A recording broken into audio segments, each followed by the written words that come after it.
ඔහොම කසාද බඳින්න බෑ කිය හිටියොත් වයසට ගියාම කවුද ඔයාව කසාද බඳින්නේ?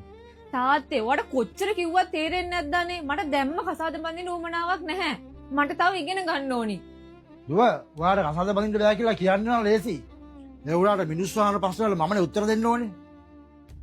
බඳින වාසේ කෙල්ල ගෙදර ඉඳලා තාම කසාද බඳලා දුන්නේ නැත්තේ ඇයි කියලා මිනිස්සු මගෙන් අහනවා. ඒ අයට මම මොකක්ද දෙන උත්තරේ?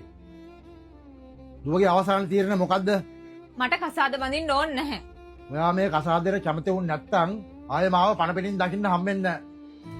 ඔයාගේ පස්සේ තව නංගි කෙනෙකුත් ඉන්නවා. එයාගේ ජීවිතය ගැනවත් ඔයා හිතන්නේ නැද්ද?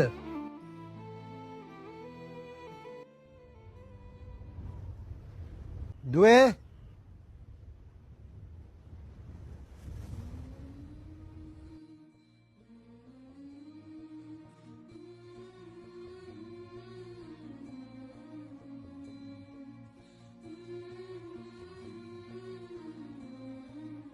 තාත්තේ මොකද්ද පුතේ අතට උනේ? ඒක මුකුත් නෑ තාත්තේ. ඔයනකොට පොඩ්ඩක් පිච්චුණා. ඒ ගෑස් ලිපේ වන්න තිබ්බ නේද?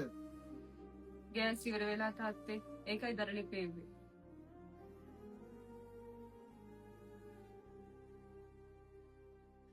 ලියෝ තාත්තා විලන්නේ. බෑන කොහමද ඉතින්?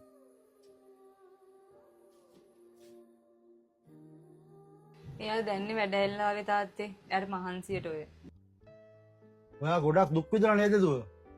කසාද බැඳපු මුල් මාස දෙකේ නම් ටිකක් අමාරු වුණා තාත්තේ. හැබැයි දැන් ඒක මට පුරුදු වෙලා. ඇයි දුවේ ඔයා මේ හැමදේම ඉවසගෙන ජීවත් වෙන්නේ? කැමැත්තෙන් නම් ආපහු අපේ ගෙදර එන්න තිබුණානේ. මං කොහොමද තාත්තේ ආයේ ගෙදර එන්නේ?